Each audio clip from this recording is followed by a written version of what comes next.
नमस्कार दोस्तों, मैं अजय कुमार फिर से स्वागत करता हूं अपने यूट्यूब चैनल लेके ज्ञान जीएस चैनल में। आज हम देखने वाले हैं भारतीय संविधान के मुख्य लक्षण। ठीक है दोस्तों, आइए शुरू करते हैं। संघवाद, हमें संघवाद शब्द समझना है कि ये होता क्या है। सेकंड है संसदीय शासन पद्धति, इसका क्या अर्थ होता है। शक्तियों का बंटवारा किस प्रकार होता है। ठीक है दोस्तों, और धर्मनिरपेक्षता। ठीक है दोस्तों, अब चलते हैं, पहले सब समझते हैं संघवाद। संघवाद का सीधा सा अर्थ होता है कि देश में एक से अधिक राज्य स्तर की सरकारों का होना। जैसे देश में राज्य स्तर पर भी सरकारें होती है, केंद्रीय स्तर पर भी होती है, और इसके साथ साथ शासकीय व्यवस्था है। फिर भी संविधान में कहीं भी संघीय शब्द का उल्लेख नहीं है। फिर भी संविधान में कहीं भी संघीय शब्द का उल्लेख नहीं है। अनुच्छेद 1 में भारत को राज्यों का संघ कहा है। ठीक है दोस्तों। सेकंड शब्द है संसदीय शासन पद्धति। इसका मतलब होता है सरकार के सभी स्तरों पर प्रतिनिधियों का चुनाव, यानी प्रतिनिधियों का चुनाव लोग खुद करेंगे। ठीक है दोस्तों। अब समझते हैं शक्तियों का बंटवारा। संविधान के अनुसार राज्य के 3 अंग हैं: विधायिका, कार्यपालिका और न्यायपालिका। विधायिका में ऐसे लोगों का समूह होता है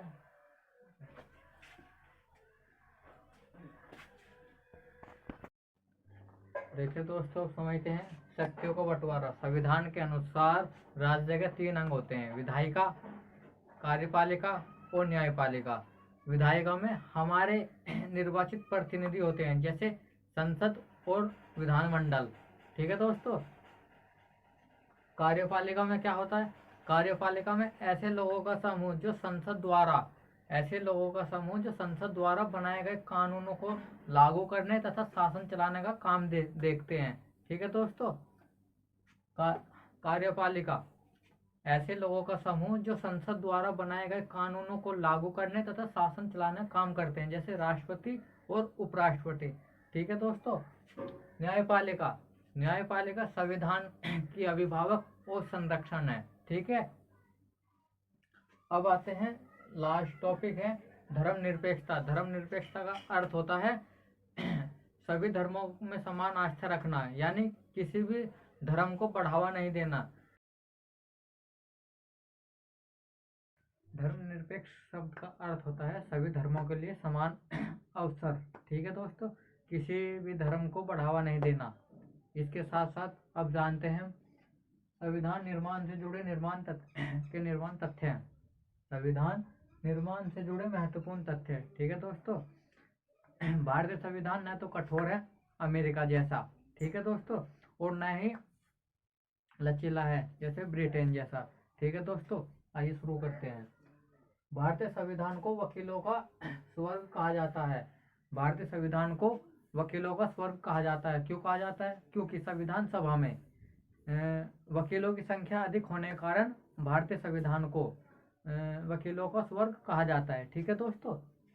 और 9 दिसंबर 1946 को संविधान सभा की प्रथम बैठक हुई थी। 9 दिसंबर 1946 को संविधान सभा की प्रथम बैठक हुई थी, जिसके अस्थायी अध्यक्ष सच्चिदानंद सिन्हा थे। ठीक है दोस्तों। नेक्स्ट, 11 दिसंबर 1946 को संविधान सभा की द्वितीय बैठक हुई थी, यानी दूसरी बैठक हुई थी 11 दिसंबर 1946 को। इसके स्थायी अध्यक्ष थे राजेंद्र प्रसाद, स्थायी अध्यक्ष चुने गए। ठीक है दोस्तों, एच सी मुखर्जी और टी कृष्णाचारी उपाध्यक्ष चुने गए। ठीक है दोस्तों। नेक्स्ट, बेनेगल नरसिंह राव को संविधान सभा का संवैधानिक सलाहकार नियुक्त किया गया। बेनेगल नरसिंह राव को संविधान सभा का संवैधानिक सलाहकार चुना गया। ठीक है दोस्तों। 22 जनवरी 1947 को प्रस्तावना का स्वरूप अपनाया गया। ये प्रस्तावना क्या है देखिए दोस्तों। 13 दिसंबर 1946 को जवाहरलाल नेहरू ने संविधान सभा के समक्ष उद्देश्य प्रस्ताव पारित किया था, जो भारतीय संविधान की प्रस्तावना का आधार बना। ठीक है दोस्तों। 21 फरवरी 1948 को भीमराव अंबेडकर राव ने संविधान का प्रथम प्रारूप प्रस्तुत किया। 21 फरवरी 1948 को भीमराव अंबेडकर ने संविधान का प्रथम प्रारूप प्रस्तुत किया। 14 सितंबर 1949 को संविधान सभा ने हिंदी को आधिकारिक भाषा के रूप में अपनाया गया और उसके साथ साथ 14 सितंबर को प्रत्येक वर्ष हिंदी दिवस भी मनाया जाता है। ठीक है दोस्तों। 26 नवंबर 1949 को संविधान को अपनाया गया। 26 नवंबर 1949 को संविधान को अपनाया गया। ठीक है दोस्तों। और 4 नवंबर 1948 को संविधान को पहली बार पढ़ा गया था। ठीक है। और दूसरी बार 15 नवंबर 1948 को संविधान को दूसरी बार पढ़ा गया था। ठीक है दोस्तों। 26 नवंबर को यानी इस दिन को 284 लोगों ने संविधान पर हस्ताक्षर किए थे। प्रथम जो हस्ताक्षर है वे जवाहरलाल नेहरू के और जो अंत में सबसे लास्ट में है वे डॉक्टर राजेंद्र प्रसाद जी के हैं।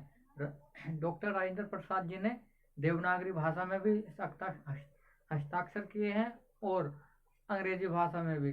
ठीक है दोस्तों।